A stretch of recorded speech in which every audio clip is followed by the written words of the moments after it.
ਇਹ ਹਫ਼ਤਾਵਾਰ ਬਾਈਬਲ ਦਾ ਦਰਸੀਵਾਸ Plainfield Christian Science Church Independent ਵੱਲੋਂ ਹੈ, ਜਿਹੜਾ ਨਿਊ ਜਰਸੀ ਅਮਰੀਕਾ ਵਿੱਚ ਹੈ। ਹੋਰ ਮਾਲੂਮਾਤ ਲਈ ਤੁਸੀਂ ਸਾਡੀ ਵੈਬਸਾਈਟ ਵੇਖੋ www.plainfieldcs.com। ਇਹ ਸਬਕ 8 ਨਵੰਬਰ 2020 ਐਤਵਾਰ ਦੇ ਦਿਨ ਹਫ਼ਤੇ ਦੇ ਅਖੀਰ ਉੱਤੇ ਤੁਹਾਡੇ ਪੜ੍ਹਨ ਲਈ ਤਿਆਰ ਕੀਤਾ ਗਿਆ ਹੈ। ਮਜ਼ਮੂਨ: ਆਦਮ ਤੇ ਪਾਪੀ ਇਨਸਾਨ। ਸੁਨਹਿਰੀ ਮਤਨ: ਇਫਸੀਓਂ। ਇਸ ਲਈ ਉਹ ਆਖਦਾ ਏ, ਐ ਸੌਣ ਵਾਲੇ ਜਾਗ ਤੇ ਮੁਰਦਿਆਂ ਵਿੱਚੋਂ ਜੀ ਉੱਠ, ਤੇ ਮਸੀਹ ਦਾ ਨੂਰ ਤੇਰੇ ਉੱਤੇ ਚਮਕੇਗਾ। ਜਵਾਬੀ ਪੜ੍ਹਾਈ। ਗ੍ਰੰਥੀਓਂ: ਰਾਸਤਬਾਜ਼ ਹੋਣ ਲਈ ਹੋਸ਼ ਵਿੱਚ ਆਓ ਤੇ ਪਾਪ ਨਾ ਕਰੋ, ਕਿਉਂ ਜੇ ਕਈ ਰੱਬ ਤੋਂ ਨਾ ਵਾਕਿਫ ਨੇ। ਪਹਿਲਾ ਬੰਦਾ ਧਰਤੀ ਤੋਂ ਯਾਨੀ ਖਾਕੀ ਸੀ, ਦੂਜਾ ਬੰਦਾ ਅਸਮਾਨੀ ਹੈ, ਤੇ ਜਿਸ ਤਰ੍ਹਾਂ ਅਸੀਂ ਇਸ ਖਾਕੀ ਦੀ ਸੂਰਤ ਉੱਤੇ ਹੋਏ, ਉਸੇ ਤਰ੍ਹਾਂ ਉਸ ਅਸਮਾਨੀ ਦੀ ਸੂਰਤ ਉੱਤੇ ਵੀ ਹੋਵਾਂਗੇ। ਵੇਖੋ, ਮੈਂ ਤੁਹਾਨੂੰ ਭੇਤ ਦੀ ਗੱਲ ਆਖਦਾ ਵਾਂ, ਅਸੀਂ ਸਾਰੇ ਤੇ ਨਹੀਂ ਸੌਵਾਂਗੇ, ਪਰ ਸਾਰੇ ਬਦਲ ਜਾਵਾਂਗੇ। ਕਿਉਂ ਜੇ ਜ਼ਰੂਰੀ ਹੈ ਵੀ ਇਹ ਫਾਨੀ ਬਦਨ ਬਕਾ ਦਾ ਜਾਮਾ ਪਾਵੇ, ਤੇ ਇਹ ਮਰਨ ਵਾਲਾ ਬਦਨ ਹਮੇਸ਼ਾ ਦੀ ਹਯਾਤੀ ਦਾ ਜਾਮਾ ਪਾਵੇ। ਪਰ ਰੱਬ ਦਾ ਸ਼ੁਕਰ ਹੈ, ਜਿਹੜਾ ਸਾਨੂੰ ਸਾਡੇ ਖੁਦਾਵੰਦ ਯਿਸੂ ਮਸੀਹ ਦੇ ਰਾਹੀਂ ਫਤਹ ਬਖਸ਼ਦਾ ਹੈ। ਦਰਸੀਵਾਸ ਬਾਈਬਲ ਵਿੱਚੋਂ। ਪੈਦਾਇਸ਼। ਰੱਬ ਨੇ ਸ਼ੁਰੂ ਵਿੱਚ ਧਰਤੀ ਤੇ ਅਸਮਾਨ ਨੂੰ ਪੈਦਾ ਕੀਤਾ, ਤੇ ਧਰਤੀ ਵੀਰਾਨ ਤੇ ਸੁਨਸਾਨ ਸੀ, ਤੇ ਗਹਿਰਾਓ ਉੱਤੇ ਹਨੇਰਾ ਸੀ, ਤੇ ਰੱਬ ਦੀ ਰੂਹ ਪਾਣੀਆਂ ਉੱਤੇ ਜੁੰਬਸ਼ ਕਰਦੀ ਸੀ। ਫਿਰ ਰੱਬ ਨੇ ਆਖਿਆ ਭਈ ਅਸੀਂ ਇਨਸਾਨ ਨੂੰ ਆਪਣੀ ਸੂਰਤ ਉੱਤੇ ਆਪਣੀ ਛਬੀ ਵਾਂਗਰ ਬਣਾਈਏ, ਤੇ ਉਹ ਸਮੁੰਦਰ ਦੀਆਂ ਮੱਛੀਆਂ ਤੇ ਅਸਮਾਨ ਦੇ ਪਰਿੰਦਿਆਂ ਤੇ ਚੁਪਾਇਆਂ ਤੇ ਸਾਰੀ ਧਰਤੀ ਤੇ ਸਾਰੇ ਜਾਨਦਾਰਾਂ ਤੇ ਜਿਹੜੇ ਧਰਤੀ ਉੱਤੇ ਰੀਂਗਦੇ ਨੇ ਇਖਤਿਆਰ ਰੱਖਣ। ਤੇ ਰੱਬ ਨੇ ਇਨਸਾਨ ਨੂੰ ਆਪਣੀ ਸੂਰਤ ਉੱਤੇ ਪੈਦਾ ਕੀਤਾ, ਰੱਬ ਦੀ ਸੂਰਤ ਉੱਤੇ ਉਹਨੂੰ ਪੈਦਾ ਕੀਤਾ, ਨਰ ਤੇ ਨਾਰੀ ਉਹਨਾਂ ਨੂੰ ਪੈਦਾ ਕੀਤਾ। ਰੱਬ ਨੇ ਉਹਨਾਂ ਨੂੰ ਬਰਕਤ ਦਿੱਤੀ ਤੇ ਆਖਿਆ, ਫਲੋ ਤੇ ਵਧੋ ਤੇ ਧਰਤੀ ਨੂੰ ਮਾਮੂਰ ਮਹਿਕੂਮ ਕਰੋ, ਤੇ ਸਮੁੰਦਰ ਦੀਆਂ ਮੱਛੀਆਂ ਤੇ ਹਵਾ ਦੇ ਪਰਿੰਦਿਆਂ ਤੇ ਸਾਰੇ ਜਾਨਵਰਾਂ ਉੱਤੇ ਜਿਹੜੇ ਧਰਤੀ ਉੱਤੇ ਫਿਰਦੇ ਨੇ ਇਖਤਿਆਰ ਰੱਖੋ।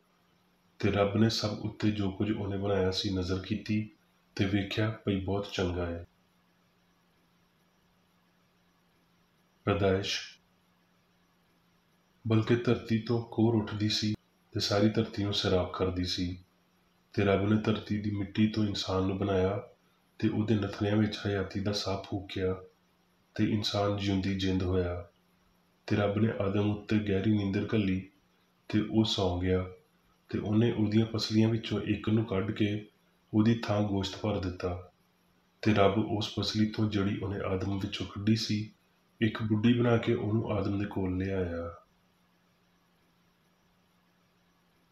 ਯਸਾਇਆ। ਐ ਯਾਕੂਬ, ਖੁਦਾਵੰਦ ਜਿਨ੍ਹੇ ਤੁਹਾਨੂੰ ਪੈਦਾ ਕੀਤਾ ਤੇ ਜਿਨ੍ਹੇ ਐ ਇਸਰਾਈਲ ਤੈਨੂੰ ਬਣਾਇਆ, ਇਹ ਆਖਦਾ ਏ ਭਈ ਖੌਫ ਨਾ ਕਰ, ਕਿਉਂ ਜੇ ਮੈਂ ਤੇਰਾ ਫਿਦਿਆ ਦਿੱਤਾ ਏ, ਮੈਂ ਤੇਰਾ ਨਾਂ ਲੈ ਕੇ ਤੈਨੂੰ ਬੁਲਾਇਆ ਏ, ਤੂੰ ਮੇਰਾ ਹੈ।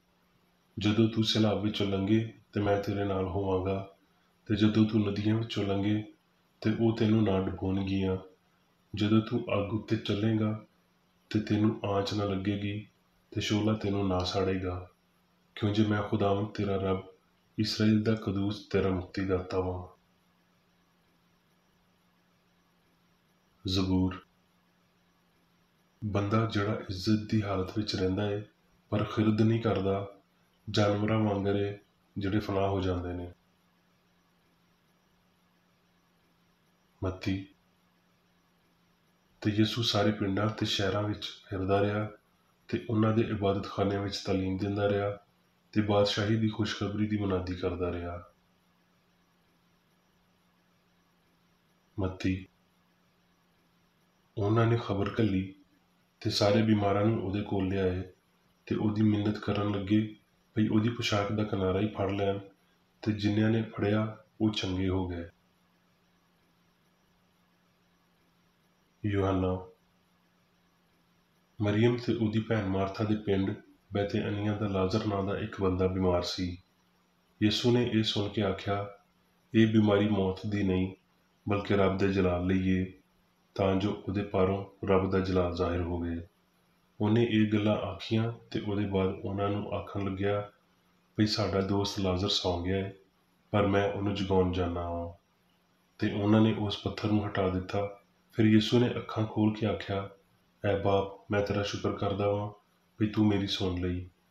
ਤੇ ਮੈਨੂੰ ਤੇ ਪਤਾ ਸੀ ਵੀ ਤੂੰ ਹਮੇਸ਼ਾ ਮੇਰੀ ਸੁਣਦਾ ਹੈ, ਪਰ ਇਹਨਾਂ ਲੋਕਾਂ ਦੇ ਪਾਰੋਂ ਜਿਹੜੇ ਆਲੇ ਦੁਆਲੇ ਖੜੇ ਨੇ, ਮੈਂ ਇਹ ਆਖਿਆ ਤਾਂ ਜੋ ਉਹ ਈਮਾਨ ਲਿਆਉਣ ਵੀ ਤੂੰ ਹੀ ਮੈਨੂੰ ਘੱਲਿਆ ਹੈ। ਤੇ ਇਹ ਆਖ ਕੇ ਉਹਨੇ ਉੱਚੀ ਆਵਾਜ਼ ਨਾਲ ਪੁਕਾਰਿਆ ਵੀ ਐ ਲਾਜ਼ਰ ਨਿਕਲ ਆ।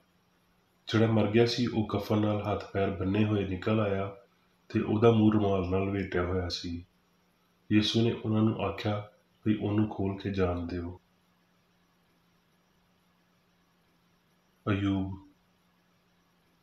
ਰੱਬ ਦੀ ਰੂਹ ਨੇ ਮੈਨੂੰ ਬਣਾਇਆ ਹੈ ਤੇ ਕਾਦਰ ਮੁਤਲਕ ਦਾ ਦਮ ਮੈਨੂੰ ਹਯਾਤੀ ਦਿੰਦਾ ਹੈ। ਰੋਮੀਓ। ਤੂੰ ਜਿਸਮਾਨੀ ਨਹੀਂ ਬਲਕਿ ਰੂਹਾਨੀ ਹੈ, ਪਰ ਸ਼ਰਤ ਇਹ ਹੈ ਵੀ ਰੱਬ ਦਾ ਰੂਹ ਤੇਰੇ ਵਿੱਚ ਵਸਿਆ ਹੋਇਆ ਹੈ। ਪਰ ਜਿਹਦੇ ਵਿੱਚ ਮਸੀਹ ਦਾ ਰੂਹ ਨਹੀਂ, ਉਹ ਉਹਦਾ ਨਹੀਂ। ਜੇ ਉਹਦਾ ਹੀ ਰੂਹ ਤੁਹਾਡੇ ਵਿੱਚ ਵਸਿਆ ਹੋਇਆ ਹੈ, ਜਿਹਨੇ ਯਿਸੂ ਨੂੰ ਮੁਰਦਿਆਂ ਵਿੱਚੋਂ ਜਵਾਇਆ, ਤੇ ਜਿਹਨੇ ਮਸੀਹ ਯਿਸੂ ਨੂੰ ਮੁਰਦਿਆਂ ਵਿੱਚੋਂ ਜਵਾਇਆ, ਉਹ ਤੁਹਾਡੇ ਫਾਨੀ ਬਦਨਾਂ ਨੂੰ ਵੀ ਆਪਣੇ ਉਸ ਰੂਹ ਦੇ ਰਾਹੀਂ ਜਿਉਂਦਾ ਕਰੇਗਾ ਜਿਹੜਾ ਤੁਹਾਡੇ ਵਿੱਚ ਵਸਿਆ ਹੋਇਆ ਹੈ। ਇਫਸੀਓਂ। ਇੱਕ ਹੀ ਬਦਨ ਹੈ ਤੇ ਇੱਕ ਹੀ ਰੂਹ ਹੈ। ਇਸ ਲਈ ਤੁਹਾਨੂੰ ਜਿਹੜੇ ਬੁਲਾਏ ਗਏ ਸੀ, ਆਪਣੇ ਬੁਲਾਏ ਜਾਣ ਤੋਂ ਆਸ ਵੀ ਇੱਕ ਹੀ ਹੈ। ਇੱਕ ਹੀ ਖੁਦਾਵੰਦ ਹੈ, ਇੱਕ ਹੀ ਈਮਾਨ ਹੈ, ਇੱਕ ਹੀ ਬਪਤਿਸਮਾ। ਤੇ ਸਾਰਿਆਂ ਦਾ ਪਿਓ ਤੇ ਰੱਬ ਇੱਕ ਹੀ ਹੈ, ਜਿਹੜਾ ਸਾਰਿਆਂ ਉੱਤੇ ਤੇ ਸਾਰਿਆਂ ਦੇ ਵਿਚਕਾਰ ਤੇ ਸਾਰਿਆਂ ਦੇ ਅੰਦਰ ਹੈ, ਤੇ ਸਾਡੇ ਵਿੱਚੋਂ ਹਰ ਇੱਕ ਉੱਤੇ ਮਸੀਹ ਦੀ ਬਖਸ਼ਿਸ਼ ਦੇ ਮੁਤਾਬਕ ਫਜ਼ਲ ਹੋਇਆ ਹੈ। ਜਦੋਂ ਤੀਕਰ ਅਸੀਂ ਸਾਰੇ ਦੇ ਸਾਰੇ ਰੱਬ ਦੇ ਪੁੱਤਰ ਦੇ ਈਮਾਨ ਤੇ ਉਹਦੀ ਪਛਾਣ ਵਿੱਚ ਇੱਕ ਨਾ ਹੋ ਜਾਈਏ ਤੇ ਕਾਮਲ ਇਨਸਾਨ ਨਾ ਬਣੀਏ, ਯਾਨੀ ਮਸੀਹ ਦੇ ਪੂਰੇ ਕਦ ਦੇ ਅੰਦਾਜ਼ੇ ਤੀਕਰ ਨਾ ਉਪੜ ਜਾਈਏ, ਤਾਂ ਜੋ ਅਸੀਂ ਅੱਗੇ ਤੋਂ ਨਾ ਬੱਚੇ ਰਹੀਏ ਤੇ ਬੰਦਿਆਂ ਦੀ ਬਾਜ਼ੀਗਰੀ ਤੇ ਮਕਾਰੀ ਦੇ ਪਾਰੋਂ ਉਹਨਾਂ ਦੇ ਗੁੰਮਰਾਹ ਕਰਨ ਵਾਲੇ ਮਨਸੂਬਿਆਂ ਵੱਲ ਇੱਕ ਤਾਲੀਮ ਦੇ ਝੌਂਕੇ ਨਾਲ ਛੱਲਾਂ ਵਾਂਗਰ ਉਛਲਦੇ ਤੇ ਵਗਦੇ ਨਾ ਫਿਰੀਏ, ਬਲਕਿ ਮੁਹੱਬਤ ਨਾਲ ਸੱਚਾਈ ਉੱਤੇ ਕਾਇਮ ਰਹਿ ਕੇ ਤੇ ਉਹਦੇ ਨਾਲ ਜਿਹੜਾ ਸਿਰ ਹੈ, ਯਾਨੀ ਮਸੀਹ ਦੇ ਨਾਲ ਪਵਿੱਤਰਤਾ ਹੋ ਕੇ ਹਰ ਤਰ੍ਹਾਂ ਵੱਧਦੇ ਜਾਈਏ। ਬਲਕਿ ਤੂੰ ਉਸ ਸੱਚਾਈ ਦੇ ਮੁਤਾਬਕ ਜਿਹੜੀ ਯਿਸੂ ਵਿੱਚ ਹੈ ਉਹਦੀ ਸੁਣੀ ਤੇ ਉਹਦੇ ਵਿੱਚ ਇਹ ਤਾਲੀਮ ਲਈ ਹੋਵੇਗੀ ਵੀ ਤੁਸੀਂ ਆਪਣੇ ਅਗਲੇ ਚਾਲ ਚੱਲਣ ਦੀ ਉਸ ਪੁਰਾਣੀ ਇਨਸਾਨੀਅਤ ਨੂੰ ਲਾ ਦਿਓ ਜਿਹੜੀ ਫਰੇਬ ਦੀਆਂ ਸ਼ਹਿਵਤਾਂ ਪਾਰੋਂ ਖਰਾਬ ਹੋ ਜਾਂਦੀ ਹੈ, ਤੇ ਆਪਣੀ ਸਿਆਣ ਦੀ ਰੂਹਾਨੀਅਤ ਵਿੱਚ ਨਵੇਂ ਬਣਦੇ ਜਾਓ ਤੇ ਨਵੀਂ ਇਨਸਾਨੀਅਤ ਨੂੰ ਪਾਓ ਜਿਹੜੀ ਰੱਬ ਦੇ ਮੁਤਾਬਕ ਸੱਚਾਈ ਦੀ ਰਾਸਤਬਾਜ਼ੀ ਤੇ ਪਾਕੀਜ਼ਗੀ ਵਿੱਚ ਪੈਦਾ ਕੀਤੀ ਗਈ ਹੈ। ਯੂਹੰਨਾ। ਅਜ਼ੀਜ਼ੋ, ਅਸੀਂ ਜਾਣਦੇ ਹਾਂ ਵੀ ਜਦੋਂ ਉਹ ਜ਼ਾਹਿਰ ਹੋਵੇਗਾ ਤੇ ਅਸੀਂ ਵੀ ਉਹਦੇ ਵਾਂਗਰ ਹੋਵਾਂਗੇ, ਕਿਉਂ ਜੇ ਉਹਨੂੰ ਉਸ ਤਰ੍ਹਾਂ ਹੀ ਵੇਖਾਂਗੇ ਜਿਸ ਤਰ੍ਹਾਂ ਦਾ ਉਹ ਹੈ। ਤੇ ਜਿਹੜਾ ਕੋਈ ਉਹਦੇ ਤੋਂ ਇਹ ਆਸ ਰੱਖਦਾ ਹੈ, ਆਪਣੇ ਆਪ ਨੂੰ ਉਸ ਤਰ੍ਹਾਂ ਦਾ ਹੀ ਪਾਕ ਕਰਦਾ ਹੈ ਜਿਸ ਤਰ੍ਹਾਂ ਦਾ ਉਹ ਪਾਕ ਹੈ। ਹਬਾਰ। ਤੂੰ ਪਾਕ ਰਹਿ, ਕਿਉਂ ਜੇ ਮੈਂ ਜਿਹੜਾ ਖੁਦਾਵੰਦ ਤੇਰਾ ਰੱਬ ਆ ਪਾਕ ਹਾਂ। ਹੁਣ ਮੈਂ ਮੇਰੀ ਬੇਕਰੇਡੀ ਦੀ ਲਿਖੀ ਹੋਈ ਕ੍ਰਿਸਚਨ ਸਾਇੰਸ ਦੀ ਦਰਸੀ ਕਿਤਾਬ ਸਾਇੰਸ ਤੇ ਸਿਹਤ ਆਇਤਾਂ ਦੀ ਕੁੰਜੀ ਦੇ ਨਾਲ ਵਿੱਚੋਂ ਲਈਆਂ ਹੋਈਆਂ ਲਿਖਾਈਆਂ ਪੜ੍ਹਾਂਗਾ। ਸਾਇੰਸ ਤੇ ਸਿਹਤ।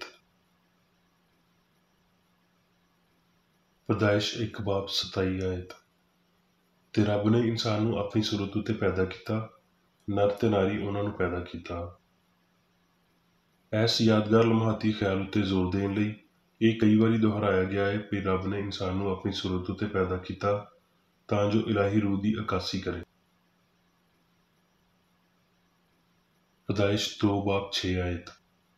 ਬਲਕਿ ਧਰਤੀ ਤੋਂ ਕੋਹਰ ਉੱਠਦੀ ਸੀ ਤੇ ਸਾਰੀ ਧਰਤੀ ਨੂੰ ਸੈਰਾਬ ਕਰਦੀ ਸੀ। ਪੈਦਾਇਸ਼ ਦੇ 2 ਬਾਬ ਵਿੱਚ ਰੱਬ ਤੇ ਕਾਇਨਾਤ ਦੇ ਇਸ ਮਾਦੀ ਨਜ਼ਰੀਏ ਦਾ ਬਿਆਨ ਮਿਲਦਾ ਹੈ, ਉਹ ਬਿਆਨ ਜਿਹੜਾ ਜਿਵੇਂ ਪਹਿਲੇ ਰਿਕਾਰਡ ਹੋਈ ਸਾਇੰਸੀ ਸੱਚਾਈ ਦੇ ਬਿਲਕੁਲ ਉਲਟ ਹੈ। ਪਹਿਲੇ ਰਿਕਾਰਡ ਦੀ ਸਾਇੰਸ ਦੂਜੇ ਰਿਕਾਰਡ ਦੇ ਝੂਠ ਨੂੰ ਸਾਬਤ ਕਰਦੀ ਹੈ, ਜੇ ਇੱਕ ਅਸਲੀ ਹੈ ਤੇ ਦੂਜਾ ਝੂਠਾ ਹੈ, ਕਿਉਂ ਜੇ ਉਹ ਇੱਕ ਦੂਜੇ ਦੇ ਮੁਖਾਲਫ ਨੇ। ਪਹਿਲਾ ਰਿਕਾਰਡ ਸਾਰੀ ਤਾਕਤ ਤੇ ਹੁਕਮਰਾਨੀ ਰੱਬ ਨੂੰ ਦੇ ਦਿੰਦਾ ਹੈ ਤੇ ਇਨਸਾਨ ਨੂੰ ਰੱਬ ਦੀ ਕਾਮਲੀਅਤ ਤੇ ਕੂਵਤ ਨਾਲ ਛਵੀ ਦਿੰਦਾ ਹੈ। ਦੂਜਾ ਰਿਕਾਰਡ ਇਨਸਾਨ ਨੂੰ ਬਦਲਣ ਦੇ ਕਾਬਲ ਤੇ ਲਾਫਾਨੀ, ਆਪਣੇ ਦੇਵਤਾ ਤੋਂ ਵੱਖ ਹੋਣ ਦੇ ਤੌਰ ਤੇ ਆਪਣੇ ਹੀ ਮਦਾਰ ਵਿੱਚ ਘੁੰਮਦਾ ਹੋਇਆ ਲਿਖਦਾ ਹੈ। ਵਜੂਦੀਅਤ ਨੂੰ ਉਲੂਹੀਅਤ ਤੋਂ ਵੱਖਰਾ ਸਾਇੰਸ ਨਾਮੁਕੰਮਲ ਦੇ ਤੌਰ ਤੇ ਵਾਜ਼ਿਹ ਕਰਦੀ ਹੈ। ਇਹ ਦੂਜਾ ਰਿਕਾਰਡ ਬੇਦਖਲਫੀ ਦੇ ਨਾਲ ਉਹਦੀਆਂ ਉਹਨਾਂ ਠੋਸ ਸ਼ਕਲਾਂ ਵਿੱਚ ਗਲਤੀ ਦੀ ਤਾਰੀਖ ਦੱਸਦਾ ਹੈ ਜਿਹਨੂੰ ਮਾਦੇ ਵਿੱਚ ਜ਼ਹਾਨਤ ਤੇ ਹਯਾਤੀ ਆਖਿਆ ਜਾਂਦਾ ਹੈ। ਇਹ ਇਖਲਾਕੀ ਰੂਹ ਦੀ ਬਾਲਾਦਸਤੀ ਦੇ ਖਿਲਾਫ ਸ਼ਿਰਕ ਨੂੰ ਬਿਆਨ ਕਰਦਾ ਹੈ, ਪਰ ਇਸ ਸੂਰਤ-ਏ-ਹਾਲ ਨੂੰ ਆਰਜ਼ੀ ਤੇ ਇਨਸਾਨ ਨੂੰ ਫਾਨੀ ਵਾਜ਼ਿਹ ਕੀਤਾ ਗਿਆ ਹੈ। ਯਿਸੂ ਨੇ ਇਹ ਵਿਖਾਇਆ ਕਿ ਫਾਨੀ ਇਨਸਾਨ ਇਨਸਾਨੀਅਤ ਦਾ ਅਸਲੀ ਜੌਹਰ ਨਹੀਂ ਹੈ ਤੇ ਇਹ ਗੈਰ ਅਸਲੀ ਮਾਦੀ ਫਾਨੀਅਤ ਅਸਲੀ ਦੀ ਮੌਜੂਦਗੀ ਵਿੱਚ ਗਾਇਬ ਹੋ ਜਾਂਦੀ ਹੈ। ਜੇ ਯਿਸੂ ਨੇ ਲਾਜ਼ਰ ਨੂੰ ਮੌਤ ਦੇ ਸੁਪਨੇ ਭਰਮ ਤੋਂ ਜਗਾਇਆ ਹੁੰਦਾ ਤੇ ਇਹਦੇ ਨਾਲ ਇਹ ਸਾਬਤ ਹੋ ਜਾਂਦਾ ਕਿ ਮਸੀਹ ਇੱਕ ਝੂਠੇ ਫਹਿਮ ਨੂੰ ਫਰੋਗ ਦਿੰਦਾ ਸੀ।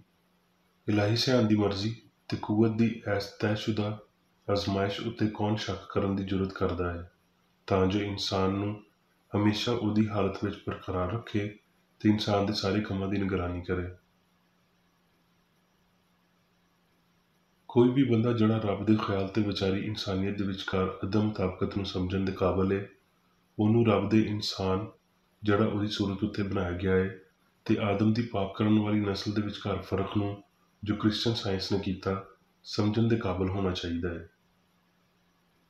ਇਨਸਾਨ ਦਾ ਇਹ ਤਸੱਵੁਰ ਮਾਦੀ ਅਦਮ ਜਿਹਦੀ ਸਾਇੰਸ ਤਾਲੀਮ ਦਿੰਦੀ ਹੈ ਬਦਨੀ ਸਿਆਣ ਨੂੰ ਮੁਸ਼ਤਿਲ ਕਰਦਾ ਹੈ ਤੇ ਬਦਨੀ ਸਿਆਣ ਦੀ ਮੁਖਾਲਫਤ ਦੀ ਖਾਸ ਵਜ੍ਹਾ ਹੈ ਲਹੂ, ਦਿਲ, ਫੇਫੜਿਆਂ ਵਗੈਰਾ ਦਾ ਹਯਾਤੀ ਯਾਨੀ ਰੱਬ ਨਾਲ ਕੋਈ ਤਾਲੁਕ ਨਹੀਂ ਹੈ।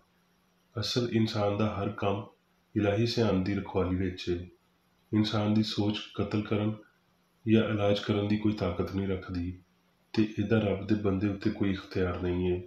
ਉਹ ਇਲਾਹੀ ਸਿਆਣ ਜਿਹਨੇ ਇਨਸਾਨ ਨੂੰ ਬਣਾਇਆ ਆਪਣੀ ਸੂਰਤ ਤੇ ਸ਼ਬੀਹ ਨੂੰ ਕਾਇਮ ਰੱਖਦਾ ਹੈ।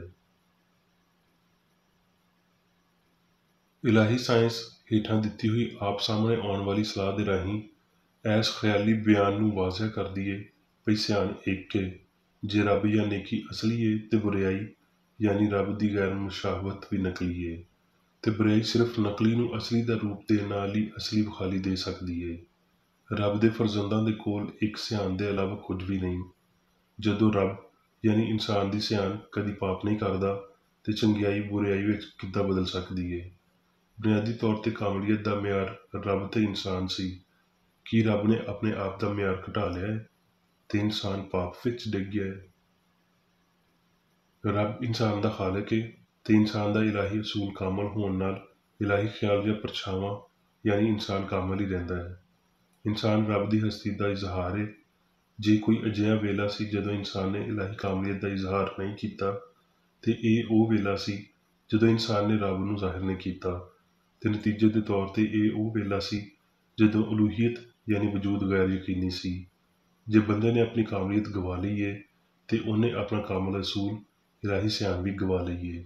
ਜੇ ਇਨਸਾਨ ਇਸ ਕਾਮਲ ਅਸੂਲ ਜਾਂ ਸਿਆਣ ਦੇ ਬਗੈਰ ਕਦੀ ਵਜੂਦ ਰੱਖਦਾ ਸੀ ਤੇ ਫਿਰ ਇਨਸਾਨ ਦੀ ਵਜੂਦੀਅਤ ਇੱਕ ਫਰਜ਼ੀ ਕਹਾਣੀ ਸੀ। ਸਾਇੰਸ ਵਿੱਚ ਰੱਬ ਤੇ ਇਨਸਾਨ ਇਲਾਹੀ ਅਸੂਲ ਤੇ ਖਿਆਲ ਦੇ ਤਾਲੁਕਾਤ ਲਾਜ਼ਵਾਲ ਨੇ ਤੇ ਸਾਇੰਸ ਭੁੱਲ ਚੁੱਕ ਜਾਣਦੀ ਹੈ ਨਾ ਹਮਾਹੰਗੀ ਵੱਲ ਪਰਤ ਕੇ ਆਉਣਾ, ਪਰ ਇਹ ਇਲਾਹੀ ਤਰਤੀਬ ਜਾਂ ਰੂਹਾਨੀ ਕਾਨੂੰਨ ਰੱਖਦੀ ਹੈ ਜਿਹਦੇ ਵਿੱਚ ਰੱਬ ਤੇ ਜੋ ਕੁਝ ਉਹ ਬਣਾਉਂਦਾ ਹੈ ਕਾਮਲ ਤੇ ਅਬਦੀ ਨੇ, ਜਿਹੜੇ ਉਹਦੀ ਪੂਰੀ ਤਾਰੀਖ ਵਿੱਚ ਨਾ ਬਦਲਣ ਵਾਲੇ ਰਹੇ ਨੇ। ਪਾਕ ਕਲਾਮ ਸਾਨੂੰ ਇਹ ਗੱਲ ਦੱਸਦਾ ਹੈ ਕਿ ਇਨਸਾਨ ਰੱਬ ਦੀ ਸ਼ਬੀਹ ਤੇ ਸੂਰਤ ਉੱਤੇ ਬਣਾਇਆ ਗਿਆ ਹੈ। ਇਹ ਮਾਦੇ ਦੀ ਸ਼ਬੀਹ ਨਹੀਂ ਹੈ। ਰੂਹ ਦੀ ਸ਼ਬੀਹ ਇੰਨੀ ਗੈਰ ਰੂਹਾਨੀ ਨਹੀਂ ਹੋ ਸਕਦੀ। ਇਨਸਾਨ ਰੂਹਾਨੀ ਤੇ ਕਾਮਲ ਹੈ ਤੇ ਕਿਉਂ ਜੇ ਉਹ ਰੂਹਾਨੀ ਤੇ ਕਾਮਲ ਹੈ ਇਸ ਲਈ ਉਹਨੂੰ ਕ੍ਰਿਸਚਨ ਸਾਇੰਸ ਵਿੱਚ ਇੰਝ ਹੀ ਸਮਝਿਆ ਜਾਣਾ ਚਾਹੀਦਾ ਹੈ। ਇਨਸਾਨ ਮੁਹੱਬਤ ਦਾ ਖਿਆਲ ਤੇ ਸੂਰਤ ਹੈ, ਉਹ ਬਦਨ ਨਹੀਂ ਹੈ। ਇਨਸਾਨ ਪਾਪ, ਬਿਮਾਰੀ ਤੇ ਮੌਤ ਦੇ ਲਾਇਕ ਨਹੀਂ। ਅਸਲੀ ਇਨਸਾਨ ਪਾਕੀਜ਼ਗੀ ਤੋਂ ਵੱਖਰਾ ਨਹੀਂ ਹੋ ਸਕਦਾ ਤੇ ਨਾ ਹੀ ਰੱਬ ਜਿਹਦੇ ਤੋਂ ਇਨਸਾਨ ਨਸ਼ੋਨੁਮਾ ਪਾਉਂਦਾ ਹੈ ਪਾਪ ਦੇ ਖਿਲਾਫ ਕੂਵਤ ਜਾਂ ਆਜ਼ਾਦੀ ਪੈਦਾ ਕਰ ਸਕਦਾ ਹੈ। ਮਾਦੀ ਬਦਨ ਤੇ ਸਿਆਣ ਆਰਜ਼ੀ ਨੇ, ਪਰ ਅਸਲੀ ਇਨਸਾਨ ਰੂਹਾਨੀ ਤੇ ਅਬਦੀ ਹੈ। ਅਸਲੀ ਇਨਸਾਨ ਦੀ ਸ਼ਨਾਖਤ ਗਵਾਚਦੀ ਨਹੀਂ ਬਲਕਿ ਇਸ ਵਜ਼ਾਹਤ ਨਾਲ ਲੱਭੀ ਜਾਂਦੀ ਹੈ ਭਈ ਕਿਉਂ ਜੇ ਹਸਤੀ ਤੇ ਪੂਰੀ ਸ਼ਨਾਖਤ ਦੀ ਸ਼ਾਉਰੀ ਲਾਮਹਿਦੂਦੀਅਤ ਨਾ ਬਦਲੀ ਜਾਣ ਵਾਲੀ ਸਮਝੀ ਜਾਂਦੀ ਤੇ ਕਾਇਮ ਰਹਿੰਦੀ ਹੈ। जद रब मुकम्मल ते अबदी तौर ते उहदा है ते इह नामुमकिन है भई इंसान अजिहा कुਝ भी गवा देवे जो असली है। हस्ती दी साइंस इंसान नूं कामल जाहिर करदी है, इत्थों तिकर भी जिवें प्यो कामल है, क्योंकि रूहानी इंसान दी जिंद या सियान रब है जिहड़ा सारियां मखलूकां दा इलाही असूल है ते इह इस लई भई इस हकीकी इंसान उत्ते फहम दी बजाय रूह दी हुक्मरानी हुंदी है, यानी शरीयत दी रूह दी, ना कि ना दे ही मादे दी कानूनां दी। सच्चा इंसान रब यानी अपने सच्चे असूलों के पारों पाप तो पाक ते अबदी है। हमआहंगी अपने असूल के राही पैदा हुंदी, इहदे राही कंट्रोल हुंदी ते इहदे विच कायम रहिंदी है। इलाही असूल इंसान की हयाती है। रब दे लोकां दे बारे ना कि इंसान दे बच्चों के बारे गल करदे हुए यसू ने आख्या, रब दी बादशाही तुहाडे विचकार है, यानी सच्चाई ते प्यार असली इंसान उत्ते हुकूमत करदी है। यह ज़ाहिर करदियां होए भई इंसान रब दी सूरत उत्ते बेगुनाह ते अबदी है। हुण मैं मेरी बेकर रेडी वल्लों चर्च मैनुअल विच दिते हुए रोजाना के 3 फर्ज पढ़ांगा। रोजाना दी दुआ। इस चर्च के हर रुकन का यह फर्ज है भई हर रोज़ ये दुआ करे, तेरी बादशाही आवे, इलाही सच्चाई, हयाती ते प्यार की सल्तनत मेरे अंदर कायम होवे ते सारे पाप मैथों निकल जान ते तेरा कलाम सारे इंसानों के प्यार नूं वधावे ते उन्हां उत्ते हुकूमत करे। मकसदां ते कम्मां दा एक असूल। ना कोई मुखालफत ते ना कोई जाती ताल्लुक मादरी चर्च के किसी रुकन के मकसदां या कम्मां उत्ते असर करने चाहिए। साइंस विच बस इलाही प्यार ही हुकूमत करदा है ते एक मसीही साइंसदान पाप नूं रद्द करदिआं होए सुची भराबंदी, खैरात पसंदी ते माफ़ी नाल प्यार दीआं मिठियां सच्चाइयां दा परछावां बनदा है। इस चर्च के सारे रुकनां नूं सारे पापां तो, गलत तरह दीआं पेशनगोइयां, मुनसफियां, मुज़म्मतां, सलाहां, गलत असरां नूं लैण ते गलत असर देण तो आज़ाद रहण लई हर रोज़ ख्याल रखना चाहिए है ते दुआ करनी चाहिए है। फर्ज लई चुस्ती। इस चर्च के हर रुकन का यह फर्ज है भई ओह हर रोज़ जारहाना ज़हनी सलाहां के खिलाफ अपने आप नूं तैयार रखे ते रब, अपने कायद ते इंसानां लई अपने फर्जां नूं ना कदी भुल्ले ते ना कदी नज़रअंदाज करे। उहदे कम्मां दे राहीं उहदा इंसाफ होवेगा, वो बेकसूर या कसूरवार होवेगा।